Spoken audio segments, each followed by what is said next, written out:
이미 고1인데 다 끝난 거 아닌가? 7등급에서 1등급으로 오르는 것이 진짜 가능한가? 그런 애들은 뭔가 특별한 능력이 더 있는 게 아닐까? 평범한 조건, 평범한 공부 머리, 6등급 이하의 성적으로는 이미 끝난 것이 아닐까? 오, 과연 그럴까요?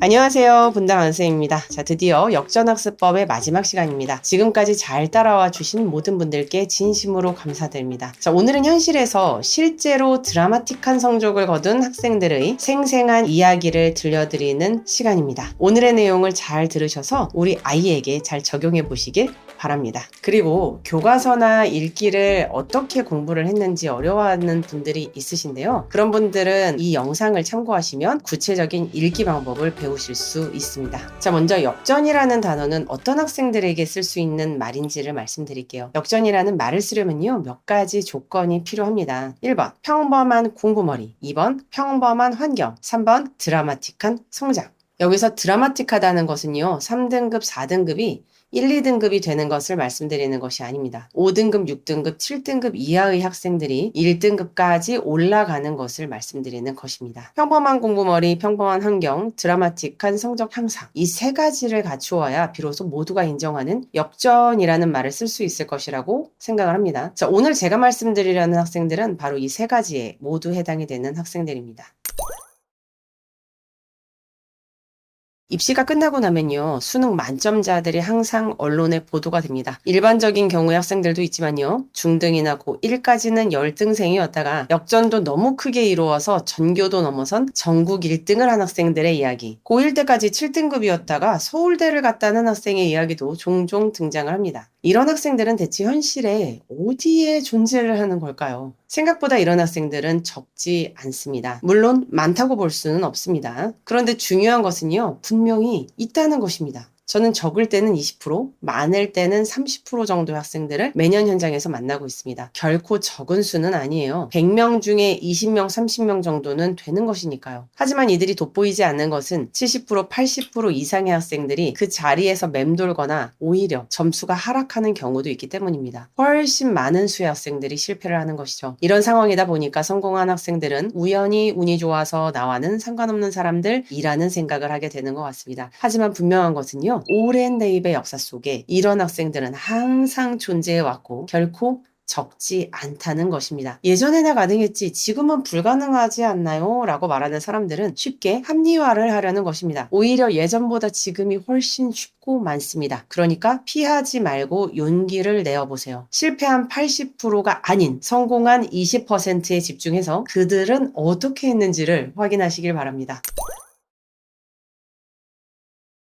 자, 오늘 영업 비밀을 하나 공개하겠습니다. 지금까지는 저희 학원이요, 거의 20년간 고1 때 시험 성적으로 학생들을 걸러봤지 않았습니다. 항상 대기가 많아서 기다린 학생들이 있었는데요. 순차적으로 들어오지 시험을 봐서 성적으로 떨어뜨리는 일은 없었습니다. 좋은 성적의 학생들을 받아 좋은 결과를 내는 것은 당연한 일이기 때문입니다. 그런데 요즘은요, 제가 나이가 좀 들고요, 좀 힘들어요.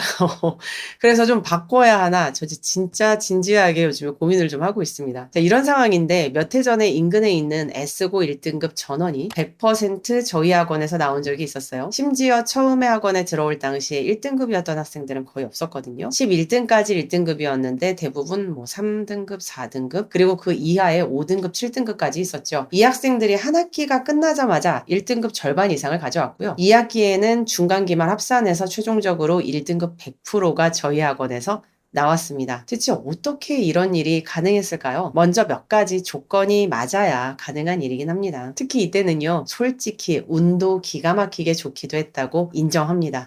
100% 맞기 어려운 몇 가지 조건들이 굉장히 잘 맞았기 때문입니다. 이 조건들은 다음과 같습니다. 첫째로, 성적이 좋지 않더라도요, 빠르게 성적을 올릴 수 있는 학생들이 있어요. 1등급까지 올리기 무척 힘든 3등급도 있고요. 오히려 1등급이 쉬운 5등급, 6등급도 있습니다. 예를 들어서 맞춰서 등급을 올리기 쉬운 경우에는요, 특정 영역을 못하는 경우가 있어요. 문학을 다 틀린다든지, 화법작문 문법을 거의 다 틀린다든지 하는 경우고요. 또 푼곡까지는 거의 다 맞았지만 속도가 느려서 뒷부분을 다 틀렸다거나 하는 경우는 이런 부분들을 잡아주면 쉽게 점수가 올라갑니다. 반면에 골고루 다 틀리고 안 좋은 습관까지 있으면 조금 더 정교하게 접근을 해야 돼요. 둘째로, 의외로 체력이 뒷받침이 돼야 돼요. 성적을 드라마틱하게 올리기 위해서는 체력이 없으면 여러 가지로 쉽지가 않아요. 쉽게 피곤해지고 집중력이 떨어지고 특히 지속성 있게 학업을 해나가기가 어려운데, 이렇게 되면 특히 학년이 올라갈수록 고등에서는 체력이 무척 중요한 요소가 되기 때문에 사실 굉장히 중요한 부분이라 볼 수 있어요. 마지막으로, 할 수 있다는 생각이 있어야 돼요. 어떤 분은 공부 정서라는 말로 부르기도 하죠. 때로는 터무니가 없는 자신감을 표현하는 학생들이 있습니다. 아, 쌤 제가 안 해서 그렇지 하면 진짜 장난 아니에요 막 이러면서요. 그럼 제가 얘기를 하죠. 그 장난 아닌 걸 좀 보여주련 이렇게.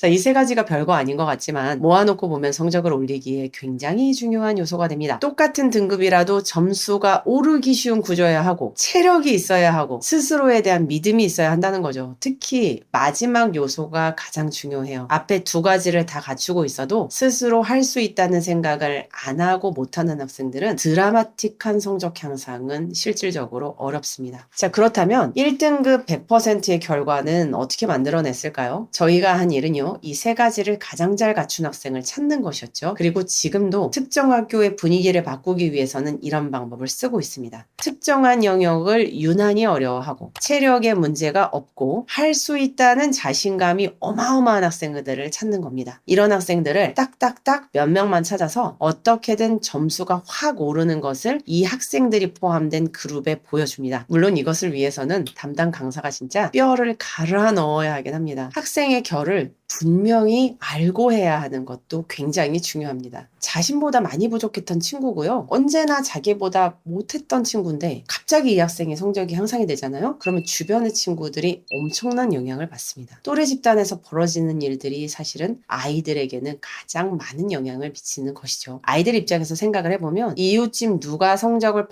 올렸다거나 사촌이나 형이나 누나 언니 등등 좋은 성적 올렸다는 거 그다지 와닿지 않아요. 그런데 성적이 갑자기 팍 오른 애가 나랑 맨날 놀던 애다. 게다가 나보다 항상 못해서 내가 은근히 무시를 했던 애다. 그런데 나와 비교가 안 되게 성적이 올랐다. 근데 또 이 친구가 나를 또 막 갑자기 또 막 자극을 하고 무시를 한다. 이런 상황이 발생되면 아이들 사이에서는 막 엄청난 일들이 벌어져요. 굉장한 자극이 되죠. 같은 시험지로 같은 날 시험을 봤기 때문에 핑계를 댈 수도 없습니다. 그리고 아이들 마음속에서는 제가 되면은 나도 할 수 있지 않을까? 라는 생각이 싹트게 됩니다. 한 명의 터무니없는 자신감과 믿음이 다른 아이들에게도 전파가 되는 겁니다. 그렇게 퍼져나가면 아이들이 시키지 않아도 서로 선의의 경쟁을 하게 됩니다. 누가 누구를 누르기 위한 게 아니라 나도 할 수 있다. 나도 하면 될 것 같은데 라는 생각으로 가게 되는 것이죠.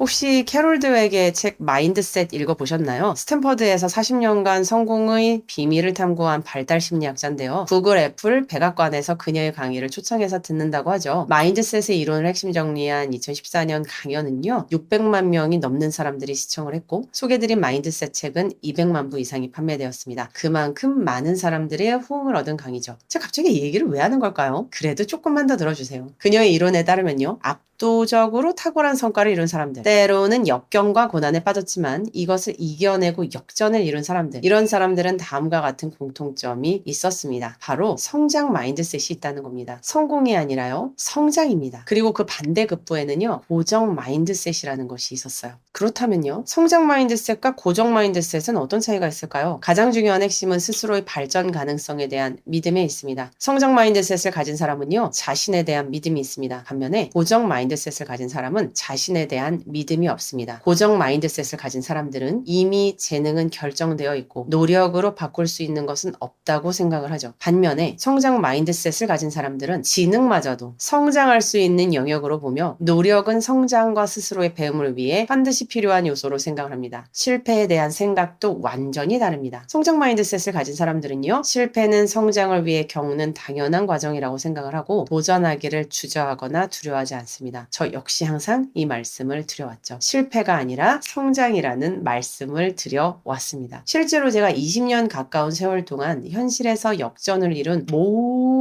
정말 모든 학생들도 바로 이것이 있었습니다. 나는 언제든지 나아진다. 나는 반드시 할 수 있다. 누가 무엇이라고 조롱을 하든 주변 사람들이 다 안 된다고 부정적인 이야기를 하든 개의치 않고 자기 자신만큼은 자신에 대한 믿음을 저버리지 않았습니다. 그러한 믿음이 자신에게 가장 큰 선물을 가져다 주는 것을 한 해도 빠짐없이 매년 보고 있습니다.